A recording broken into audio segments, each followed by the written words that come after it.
What is up, everybody? Welcome back to another video. In today's video, we are here with another episode of Lions Latest, going through the latest Detroit Lions news as we get prepared for our Week 2 matchup at home against the Washington Commanders, looking to get that bad taste out of our mouth, as you guys can see.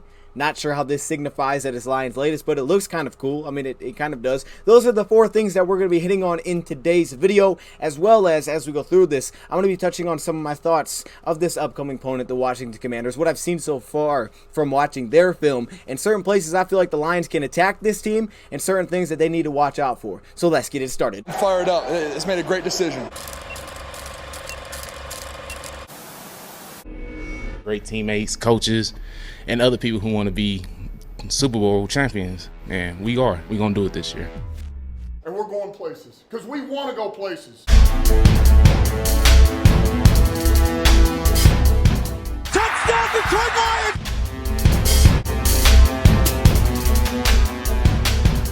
Before long, we're going to be the last one standing. Welcome everybody to my video. Glad you guys are here.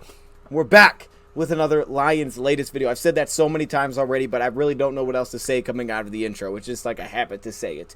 We're back. Now look, I know everybody's excited for this Week 2 game. We're coming off a loss, so everybody's like, let's go get a win. Let's get back to 500. It's another home game, which is super exciting to have back-to-back home games. But I do urge you to just make sure that you enjoy all of these games, because the season, I mean, it really does fly by. To think that this is already officially Week 2, Chargers Chiefs tonight. We're Week 3 in college football. It's crazy how fast this thing is going. It feels like it just got here, and now here we go. We're just going to fly through the season. That's how it goes. So I just urge everybody to remember to enjoy every single game, win or lose, because the season does fly by, and then you're into the offseason, and the offseason is very long, okay? With that being said, though, we do want to get that bad taste out of our mouth. And we are excited for this Washington Commanders game because we do feel like the Lions can win this game. At the same time, they're favored for like the first time in 24 games, which I heard, which is kind of depressing. Like 24 games. It's a little depressing. It's kind of like the opposite of the Patriots. Like the Patriots had that long run of where they were never underdogs.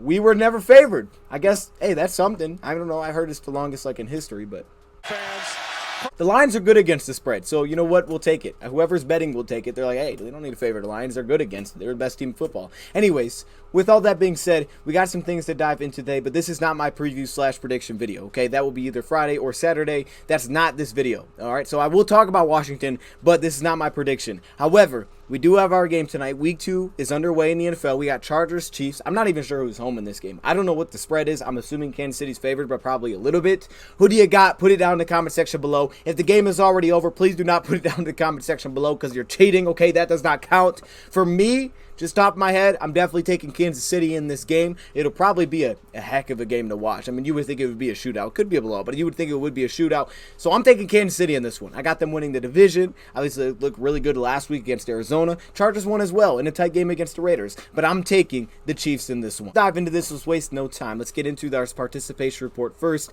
as we're calling it on here, an injury report. I should say participation report because it's not like the official listings of in, out, those kind of things.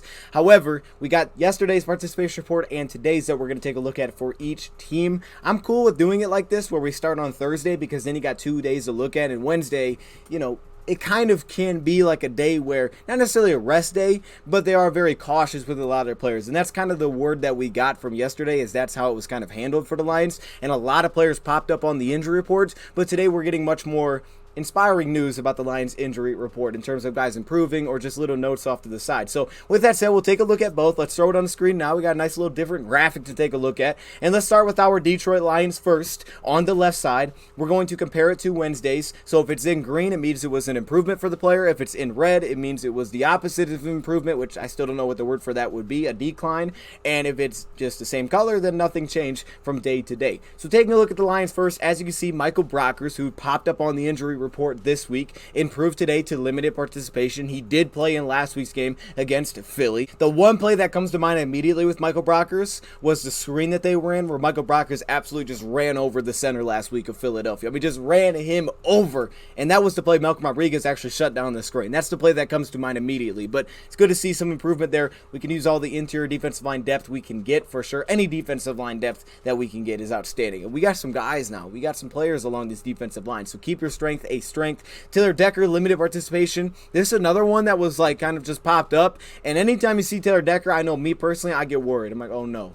Oh no, we can't afford to not have this guy. We already got issues in the interior. We can't afford to not have this guy. Well, Taylor Decker did improve today to limited participation. When they asked Ben Johnson about it, it was before practice, I guess. So he said that he did go through walkthroughs, so that's good news.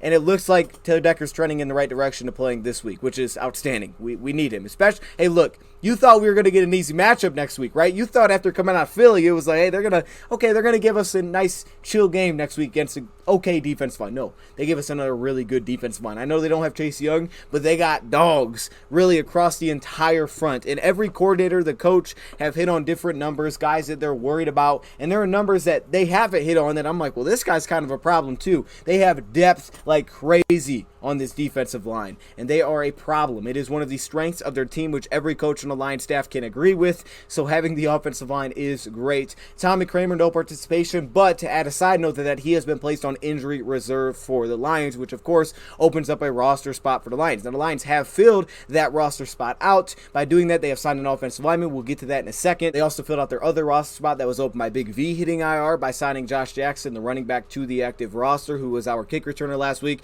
And I'm sure a lot of that is like, hey, if we're just going to keep bringing him up every week to return kicks, why do that? Why not just put him on the active roster, and then we can bring someone else up if we want to. We won't have to worry about protecting him and all of those types of things. All right, as you can see, Frank Ragnow also did not participate for the last 2 days. Very concerning as well. We haven't really had an update. At least I haven't seen an update with Frank Ragnow, so we'll see where that goes. We weren't sure if he was going to play last week, but then he did. So I'm hoping this is kind of like, all right, let's take it slow. Let's let him recover, and then we'll get him back for this week's game. I do feel comfortable with our backup at Evan Brown. I feel like he's solid, but Frank Ragnow he's a difference maker. He really is from the inside. So hopefully we can have him just... He really does. He's like another one of these players that's starting to kind of fall into that spot. If the guy needs consistent playing time, and being on and off is not helping. In week 1, there was a tough snap that led to a sack. There was good in there. There was some bad as well from Frank Ragnow. But I think finding that consistency in terms of playing time will help him. So being on and off is not great. So hopefully he's able to get back. DeAndre Swift did not participate again. That one may concern some people because this one felt like it just came out of nowhere. We know about his injury history. But according to Aaron Wilson, it is expected that he will play against the Commanders. Which, again, to all of this makes me feel like, well, hold up. Well, what about Frank? What about these guys? Well, maybe they will play because, again, they're expecting a guy like Swift, who did not apparently practice these last 2 days, including today. They're expecting that he's still going to be able to play against the Commanders. So they may just be like, okay, let's be cautious with this player after, kind of some of the workload that he had and what looks like they're going to have the workload of this week, as they talked about how they plan to kind of utilize Swift this week. Johnson said that he injured his ankle in quarter number 2, but he didn't even notice it when calling plays, so it didn't change anything. But also part of the reason maybe you bring up Justin Jackson. Iffy, limited participation with his hamstring. That was the case last week. We'll see if he's able to give it a go and have his debut this week. And I'm really curious to see what kind of role that is. Last week when we didn't have Tracy Walker, Juju Hughes stepped in. So does Iffy the guy they step in, or could we see some Kirby Joseph, or is it still Juju Hughes as that guy? Now, another concerning one is Jonah Jackson downgrading to did not participate with a finger. Finger, we've seen it. It can hold guys out depending on how serious it is for multiple weeks. We've seen Decker deal with that. It also can be something that you can get back from pretty quickly because you can just find a way to work around it, especially depending on the finger that it is. But the reason this is concerning because the Lions did sign another guard to their active roster. And they could be doing this just for depth purposes because Tommy Kramer is on IR. So it's like, hey, let's get another guard in there behind Logan Stenberg. We know they have Drew Forbes. We know they signed another guard to their practice squad. Or it could be concerning because it's like, hey, the Lions may be planning that they actually need 2 guards. That wouldn't be great. But if that's the case, if Jonah Jackson does miss this week, which I hope is not the case, then you're looking at potentially Logan Stenberg starting again, which it sounds like he is the starter at right guard going into this week. And at left guard, you're probably going to have to play someone that you feel comfortable can play left guard. The guy that we signed has played a lot of right guard, so the Lions may be looking to potentially push Logan Stenberg back to left guard, which it seemingly is he is comfortable, and then this new addition could be playing at right guard in this game if there is no Jackson, or they could get creative, but we don't really know, man, because with Frank Ragnow, well, is Frank Ragnow playing? Can we get creative with it? I don't even know if Frank's playing. So, again, a lot of concerns again this week on this list, and we're just hoping that by the time we get to the inactive, it's like, okay, there's good news. And finally, Julian Okwara, if there is good news to come out of this, aside from some of the guys like Taylor Decker, Michael Brockers, it's that Julian, for the last 2 days, has had full participation, and it looks like he's probably going to play this week. And what length, I don't know, but pressure players are necessary, and it'd be great to have this guy, because Austin Bryant did some work last week. John Kaminsky did some work, even though I like him more from the inside, and if you have Julian, you can allow him to play more on the inside, and we just need this guy to get snaps. He showed some things last year. He just needs snaps. He's so versatile. The Lions can do so much with him. The way they like to drop Charles, they can do that with Julian, maybe even to a higher extent. They just need this guy to find the field. On to the Washington Commanders side of things, as you guys can see in the bottom right, not a lot of changes. Their list is a little bit smaller. Their offensive guard, whose name I cannot pronounce. I've seen him, but I cannot pronounce his name. Wes, that did not participate with a groin injury for the last 2 days. Made some roster moves there as well. Jonathan Allen, limited participation, dealing with a groin injury. He is one of the guys that our coaches have pointed out as someone that's kind of a problem along the defensive line. Cameron Curl, who did not play in last week's game, their safety, dealing with a thumb injury, had limited participation. Jamin Davis has improved today to full participation. He did play last week. The young player, I want to say rookie. He's not a rookie. He struggled last week, but he did play last week. Try Turner, the guard. I'm pretty sure we saw him last week. I think some report came out that he didn't play, but I watched the film, and I'm like, Try Turner's right there. So he's wearing the number 53. If I'm not mistaken, he's wearing 53. He played right guard. I saw him in last week's game. He had some struggles as well, but it looks like he may be able to play with limited participation, dealing with a quad injury. And then finally, this is a rookie. It's Cole Turner, the tight end out of Nevada. He was a playmaker in Nevada. He was. And he's a little bit more of your kind of split out tight end. He's not much of the inline style tight end. He is more of a receiving tight end, but he is a playmaker in terms of the receiving game. And it just gives them a lot of versatility. And that's kind of the name of the game when you watch Washington. Sure, they like to spread you out offensively, but they love their bunches, their stacks, their running backs being used as weapons. Antonio Gibson, to this point, is basically a receiver. All right, the depth at tight end that they have, to just allow them to spread out wide and get matchups. Will Turner kind of fits right into that. So we'll see if he's able to play this weekend, and how large would that role be, because he's still probably not going to be their starting tight end, I don't think. So that is the injury report for both sides. Wanted to hit on that first before we dive into some of these roster moves. And the main one that I want to focus on is the one with guard, because I think this is the one that actually could be pretty important this week for the Lions. So I'm going to take a leap of faith here, and we'll just see if I'm right on this one, okay? I apologize if I'm not right. Kayode, that's kind of cool. Kayode Awosika, we're taking a shot. Okay, the last name actually sounds better than the first name there to me. I'm not sure. I might be right on that. Kayode Awosika.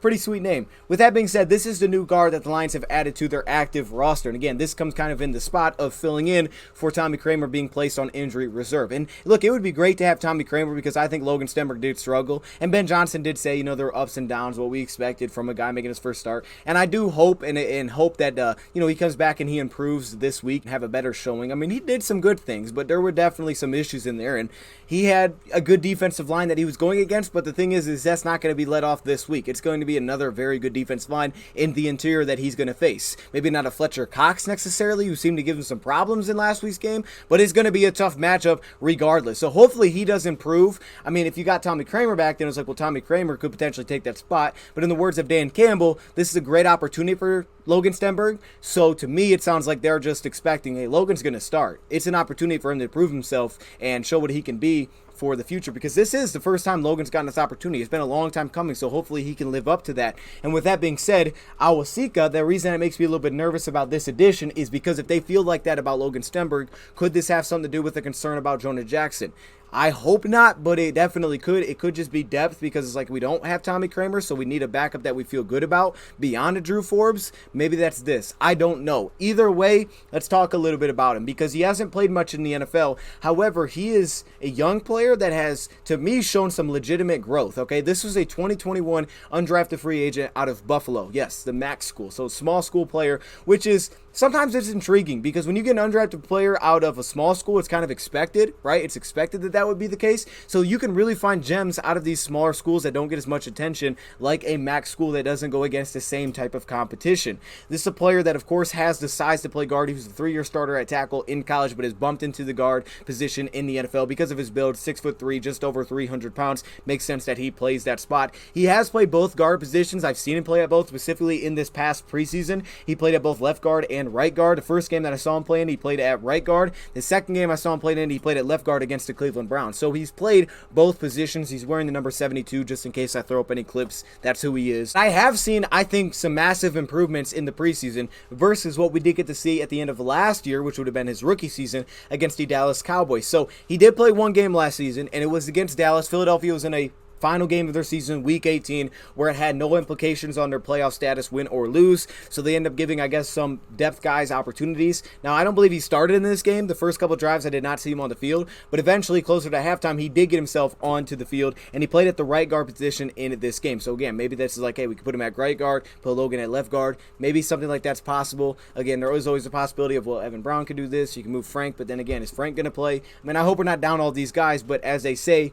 this is what we do. This is what we do. When you first watch him in 2021, he definitely looks a lot more raw, which makes sense because he was a rookie, so there still is a very big learning curve, and there's a lot that he could probably learn at this position. When you watched him in 2021 against the Cowboys, there was a lot of good, but there was also some bad as well. You definitely get a guy that seems to dip his head a ton in 2021. He seemed to, kind of do that. He found himself kind of ducking his head, and it would throw off balance issues, pass protection. He seemed to have some major issues, specifically with bull rush, with long arm. He doesn't have the greatest length, so again, he's another one of those guys really tries to close that distance in the inside, which makes sense, but you do see him dipping his head, kind of lunging forward, and then you also see him having issues with the bull rush, with the long arm moves in the interior, which at times it would just get him completely knocked back to the quarterback, coming off of stunts or twists where he has to pick someone up. That had issues, okay? If someone got to the side on him, how well could he recover and get himself in a position? Not very well. He wasn't getting much movement at that point, and that led him to just being drove back into the pocket. That's what I saw some of against the Dallas Cowboys.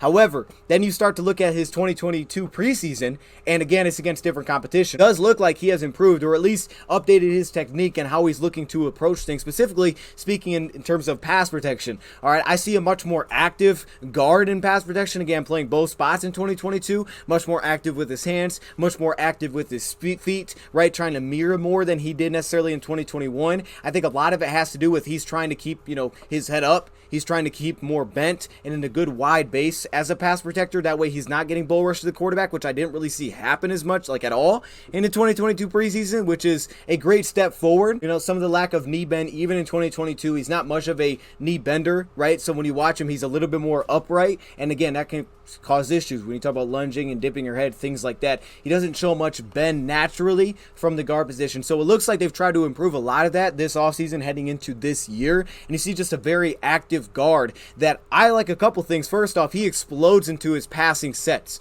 All right, this is a player that gets into his pass sets very quickly, gets in position very quickly. He just jumps off the line of scrimmage in pass protection. He can play quick sets. He can drop a little bit deeper, but he jumps off the line and puts himself in position really well and tries to win that battle kind of early through his reps that you saw in 2022 in the preseason. And that can translate a little bit as a run blocker. I think this guy has a lot of upper body strength. Okay, he seems to have a lot of legitimate power, and it shows up in pass protection. Even in that Dallas game, there are times where he'll throw punches, and he can absolutely just knock off a defender or a defensive lineman out of their tracks when he gets a good push. All right, this guy has a lot of upper body strength, and it translates really well to a power blocking scheme. It really does. All right, with his explosiveness, his ability to get off the line and work towards the second level, which seems pretty natural for him, probably because of some of the tackle background, he can play in that type of scheme pretty well. Now, zone did show some issues at times, just still creating movement. All right, when he gets kind of narrow, he struggles a little bit, create some movement there. But when he is working upfield, power schemes, the guy can get some push. All right, duo blocking schemes. I love his ability to potentially double team and really create movement, which if you watched the Lions last week, they did a lot of that. They always do a lot of different things, right? They do their zones, they do their pull-up powers, and has had a lot of zone experience being with the Philadelphia Eagles, which specifically this week, if he did have to play against Washington, I look at him and say, that could work. I mean, you're going to have your hands full, but again, using that penetration and aggressiveness to their defensive front against them like we did last week is probably going to be partially a strategy for the Lions, and I think you could actually handle that pretty well. You just saw, specifically in 2022, you saw a guy that looked like he had a really strong, much wider base, much more controlled, much more early in his rep, trying to get control and not lose that, trying not to lunge, trying not to dip, trying to get himself out of position. He looked much more technically sound. It's probably not all the way there, but much more technically sound the reps you did see in the preseason, and they were excited about this player. They had him on the practice squad, and he has been now signed to the Lions' active roster. Here he is. He controls his bull rush much better on this play from the right guard position. You see the movement. There's the initial push, the ability to reestablish himself, go under the arm of the defensive tackle, and then shove him out of the play. So I like the addition. I really do. Like, out of all the offensive linemen I've watched, I feel pretty comfortable with this player. Like, I'm like, this guy looks kind of good. And being how young that he is, feels like there's a lot of potential with this player, and I think that's why the Lions, obviously they had to sign him to the active roster, but he might stick around a little bit for the Lions. So we'll see how that goes, but clearly they're trying to figure out some of this guard issues, because if you do have them, you got to be prepared, and the Lions are trying to be prepared at least for that if they're missing some guys. I'm not going to go too deep into some of my notes on Washington because I'm going to save it for my preview. I've been taking a lot on this team, and I have some feelings on like, okay, I like doing this against them, or this is something I'm worried about. And I think a lot of things that the coaches say are 100% what I wrote down when I was watching this team. I've been watching for the last few days, and everything that I see about them, I think the coaches are hitting on. But even just the most basic things of, hey, like, what's their strength of the team? Well, the receiving core and their defensive line. I think Dan Campbell told us that. The one that stands out is their defensive line. Just the depth that they have to rotate through, whether it's Payne, whether it's Allen, whether it's Wise. Okay, they just have so much depth there, and they're all really good playmakers in the interior, and they're really solid. I think it's stout, and they can get a lot of push and penetration. You can use that against them. The Jags didn't really run the ball bad against them, but I think, you look at some of those bigger runs that they had, you had some issues because they used that penetration. They were trying to get upfield against them. They were able to get to the second level and cause some issues, or some of the creativity that they used. One play looked exactly like ours, which I would say Lions do that, okay, especially when you get into the red zone. Again, I'm sure they're going to try to be prepared for it, but when they pull the offensive tackle outside, have the receiver kind of like pinned down with the block, and then they kick it out around the defensive line, outside runs are something that teams seem like they try to do against this team. Now, you can't just come out and do it every time because they're going to be ready for that, but you mix them in because they're trying to get upfield, and that's where they're very dangerous, is that front. So you get outside of the defensive end position where, again, they got guys that can set edge. I know they don't have Chase Young, but they have guys like Williams on the edge who are just a problem. Like, they have guys across the board. But what was so impressed about the Lions last week was really the way that not only schematically they handled it, but one-on-one how they handled it. Logan had his issues, but aside from that, I thought for the most part they were pretty darn good, and actually they took it to him, I thought, on the offensive line. Like, they won a lot of those battles. Receivers blocked. Hawkinson was legit, and we need that again. So, obviously, like they say about this defensive line being a strength, is 100% a strength of this team, and it is something to be worried about. We're going to talk about that because Ben Johnson gave us some notes that we need to hit on. As he said, he thought Hawkinson stood up in this game. He thought the wide receiver blocking was great. He said Logan was battling, but they're hoping for some of those improvements going into his second, what looks like is going to be his second start in this game. Being on this defensive line, the numbers that he hit on specifically, Ben Johnson was 90, 93, and 94. Those four are Montez Sweat, and 3 is Jonathan Allen, and 94 is, who is 94? Oh, Daron Payne. Yeah, Payne is a problem. Payne is a problem. Stop. He is a problem, though, okay? I'm actually glad he brought up that number because I don't think I heard Dan bring that up, and that was someone that I was like, ooh, this guy's good, man. He's good on the inside. So they got a lot of guys in there, and Ben Johnson said that they would be focused on the pressure. Now, he wasn't trying to give away any of their scheme, but one thing that he did say was kind of the versatility that they're looking at for a guy like DeAndre Swift. Again, he has had no participation back-to-back days, but apparently he's expected to play. So, again, it feels like they're being a little more cautious with it. But if Swift does play, he talked about the versatility and how that's going to be part of their scheme is to make sure, that they're aware of the pressure. And I think a big thing that you notice when you watch this team, to me, is attacking their linebackers and safeties. All right, especially when they bring the blitz, right? They do a lot of that. But this is a team that I think where you can have an advantage, and this always feels like that. Like, yeah, attack their linebackers. Like, that always feels like an advantage with running backs. But I think specifically in this game for sure, like you look at Jamin Davis and the struggles that he had specifically, I thought, in coverage. All right, Cole Holcomb, right? Those kind of guys. Like, to me, you can attack this linebacker group with your running backs. And I look at DeAndre Swift as a matchup problem. To beyond just, okay, hey, throw screens. Like, yeah, obviously that can throw off pressure. That's something that I would look to do as well. I'm with that, right? End arounds, things that get outside the pocket. That's cool, reverses. But I'm also looking at potentially like, hey, what if we line him up in the slot and we try to get those matchups? You get a safety or running back on him. I love that matchup in this game. I really do. I love the way we match up in that situation, which of course makes tight end very intriguing. But he'll get focus. I think running back Swift can be a problem just from different spots to just kind of pull the defense. And if you get matchups one-on-one, I'm attacking those. And I think for Goff, he talked about we want to get him in a rhythm in this game. So I'm thinking those kind of easy hits, I would look to hit that to the point where I would even consider, what about putting St. Brown in the backfield with Goff a few times? You don't have to put Swift out there, or you can kick Swift out, but you can put St. Brown possibly in the backfield if you go shotgun.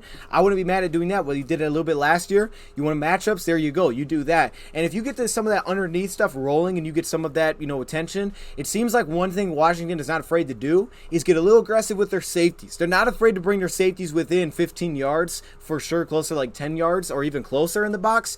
Both safeties, even if they're in a too high set, they're not afraid to get aggressive. They do kind of the same thing, right? They do the, okay, you look at it too high, and then after the snap, they're going to adjust to cover 3, or they're pulling into the box. They do all that stuff too. Sometimes they go man coverage, then you got safety on someone, and I like that man matchup, even though I feel like their safeties are good in the back end, playing their zone coverages. I do like him in man-to-man. I love those matchups. However, they're not afraid to do that. And what you saw, I think, last week, even when they didn't hit those shots for Jacksonville, when they didn't hit their shots, they will put their cornerbacks a little bit on an island on the outside. A lot of times it seems to be outside zone coverage, but they will do that. They'll leverage to the outside, and they'll play kind of on an island, especially when they start to pull those safeties up. I think if the Lions can run the football, 1, because they're going to get a safety attention, it'll put him in a box, or 2, if they can hit some of those, rhythm passes.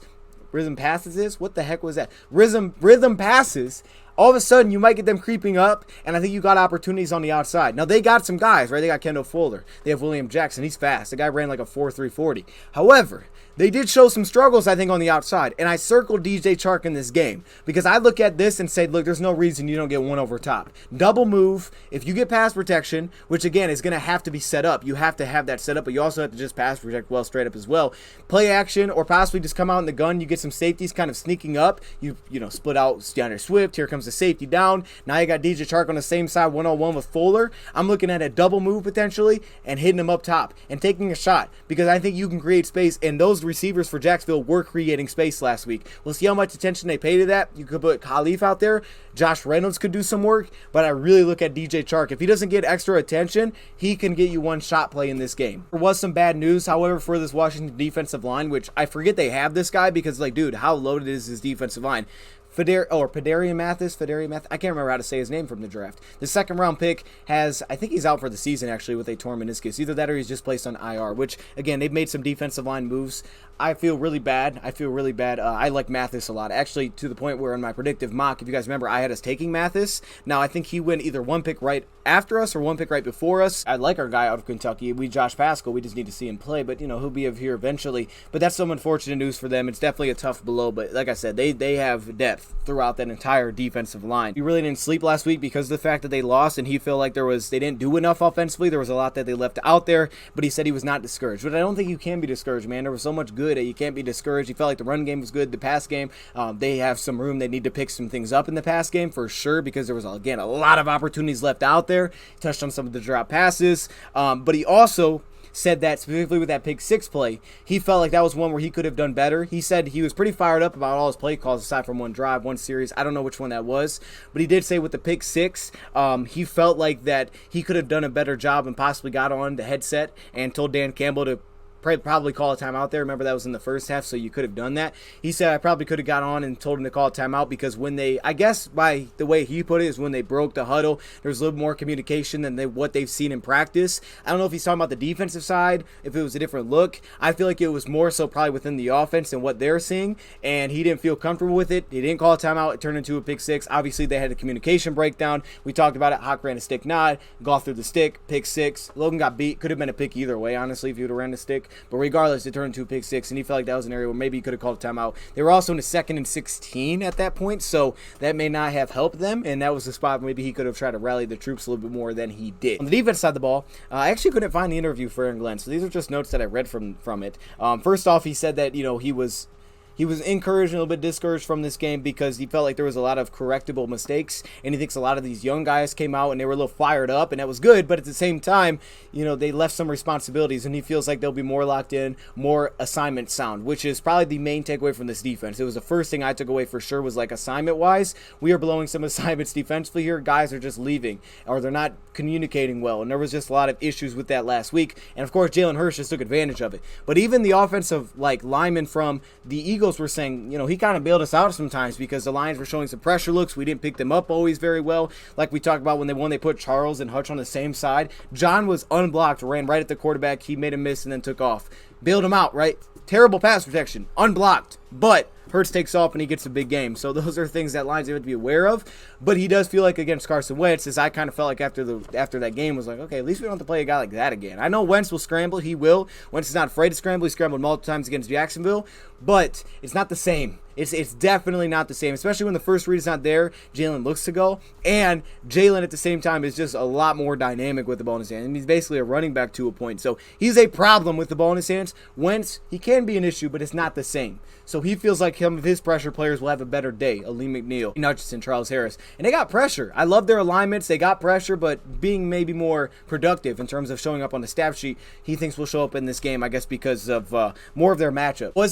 But he was excited about Jeff Okudah, I guess, in this game. He felt like Jeff Okudah was very physical in this game. He felt like he brought it. He wasn't even upset about the pass interference call because he felt like he challenged that play. He wasn't holding, he wasn't grabbing, which he wasn't. I was like, I don't know how that's PI, but yeah, he was being physical and challenging in this game. Gave up some receptions as well, but it was good to see a Hefe out there, man. He was playing now. He was absolutely playing. It felt good, and I think the more you see that, the more these coordinators get confidence to continue to be aggressive, and I really don't anticipate that's going anywhere from Eric Glenn in this game. I mean, it may a little bit. Historically, Carson Wentz has had some success against the blitz. Last week, they did really well against the blitz. Also, give credit to their offensive line picking those up way better than maybe Philly did last week. However, I don't anticipate the Lions are going to let off. Now, maybe different types, maybe not always blitzing, but I think the Lions are going to stay aggressive, and I think they need to stay aggressive in this game. The take that I get from Carson Wentz for sure when I watch him is that Carson Wentz, sometimes you can see him watching and looking for the pass rush, looking for the blitzers, and when you're doing that, you're not feeling it. At that point, you get yourself into trouble. There was one time where he did it, and I actually think he threw the touchdown to Jahan Dotson. It was a fantastic catch. Another great thing they have, receivers, as we said, Jahan Dotson, Terry McLaurin, Curtis Samuel. Like, they got some dogs. De'Ami Brown. I don't even know if he's playing. But with that, I think what stands out about that group is that, you think about it, you're like, okay, that's a lot of maybe smaller guys, right? Not the most physically imposing guys, but they're fast, they're quick, they're twitchy. Well, what they do a lot, as we said, is the bunches, the stacks, and it's really tough to press and jam when you do all of that, and I think it allows them more free releases. It's a lot for cornerbacks to follow, a lot for them to chase, and that makes it very difficult as a defender. And I think for the Lions, it's going to be very interesting to see how aggressive and how they get aggressive in the secondary against that, because when they stack and when they do all those things, you can't really press. You can't get up and press your guy off the line, which I felt like we have an advantage for in this game, but it's tough to do that. So the Lions will have to adjust a little bit, and we can sit zone, we'll mix some man in there for sure. But with that being said, I think you got to stay aggressive in this game. Lions could pull back because of that reason, but I think you stay aggressive. To me, when Carson Wentz got some trouble in this past game, he threw 2 picks, back-to-back drives. Second one was actually picked off screen by Trayvon Walker. It was a crazy good play, but he was a little bit uncomfortable. And again, you can tell, like, sometimes he'll look for the blitz a little bit. When he is a little bit under duress, he will still put it out there. He'll give his guys chances. Sometimes they get dangerous, however, because sometimes he's trying to make some plays that maybe aren't always there. But he puts, air will get under the ball. It'll sail a little bit. And it can lead to situations where defenders got a crack at it. They got a shot to make a play. Sometimes they do, sometimes they don't. He's going to put it up there for his guys to make a play on the football. So for me, the Lions should come up with 1 pick in this game. Give me 1 pick. When he puts the ball up there, if you're staying as aggressive as you are, you're going to give up plays. They're going to have these these quick sets. They're going to do a lot of things that's going to be tough to cover, these quick guys. But if you stay aggressive, I think there's no reason that with this front, you can't make him a little bit uncomfortable.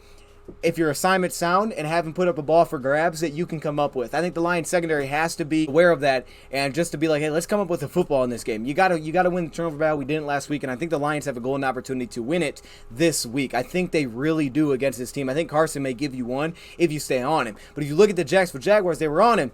They came back, and after the second interception, they really pulled off. They started to go in some soft zone. They were going 4-man rushes, which ideally, if you get pressure with 4-man rushes, great. You don't have to blitz. That's awesome. If you're getting to them with 4-man, perfect. Jacksonville really wasn't at that point, and they started pulling off and going some soft zone. Wentz started getting a rhythm. He was taking what they were giving him. Boom, boom, boom. He's on time, and they go down the field and they score a touchdown. Then they do it again. It was like, I don't know what they're doing there. If the Lions get pressure with Hutch and those guys, great. Go through that. But if not, I would bring some pressure. And I think he's the guy you got to keep him comfortable. And, of course, you could always do the Fangio, right? Blitz a linebacker, drop a DN. Lions like to do that stuff. Do that, right? Give them different looks to think about. But I think you stay aggressive against this team. I really do. However, Aaron Glenn wants to look to do that. And you talk about their O-line specifically. Yeah, I think they have some issues. I think Try Turner struggled last week. Samuel Cosmi, or I think it's just Sam Cosmi, the right tackle from Texas. You guys remember him coming out? He's starting there. We'll see what the guards are like, though, because of some of their injuries. But with that said, specifically in the run game, I think they got some weaknesses on the O-line. I think this is an O-line that you can really win the battle against. They only had 3 yards per carry last game for 85 yards. They had some nice runs, but for the most part, I thought there was times where they were just physically dominated. And I think with, again, aggressive defense after last week against a great O-line, I think the Lions defensive line should be looking at this like this is an opportunity to get right. And I think against the run game, the Lions can give them some very legitimate issues. They'd like to seemingly do some zone blocking, and you can give them some absolute problems when they zone block for sure. With our get off, I think you can give them some problems trying to run block, and obviously that can set up everything in the pass defense. To me, this is a game you should win that battle as a run defense in the trenches. I think the Lions have the matchups that they're looking for in this game to win that, specifically at like the guard position. You can run over some of these guys in the interior. You absolutely can. I believe that, and you can get a little pressure on them. But speaking of pressure, again, as we said, Washington had 15 pressures last week. It's tough. It's something you got to be prepared for sure. Speaking of defense, though, Aaron Glenn did say that they have to be prepared for all the pre-snap movement, which Washington does a ton. Like us, they do a lot of pre-snap movement. Again, bunches, stacks, they do all these little things, and he's like, they do all this eye candy, and then they'll just run an outside zone. They do all this eye candy that are trying to move you out of positions, and they can. We talk about Antonio Gibson looking like a receiver going out there making a play, running all these seam routes and getting a free receiver. They can do like these rubs and things that make it really tough, but they do motion a lot pre-snap. So again, as he said, be aware of that, right? We can't have our guys just doing their own thing because it's like they see something. Just, hey, do what you're supposed to do and trust your guy's going to be there, because last week that was not the case, and this team is going to test you again along those lines. So I completely see what he was saying right there. Those are my takeaways from this so far. It's Thursday night football. Okay, hopefully y'all enjoy the game, enjoy week 2, and my preview / prediction will be soon, either tomorrow or Saturday. I'm not sure which day, but it'll be up. We'll see what it is. And also the final injury report or participation report is out tomorrow. Then of course inactives come out Sunday. So with that being said, I'm also planning to go live with Brad soon. Don't know when, but if you see it, check us out. Thank you for watching, and I'm out.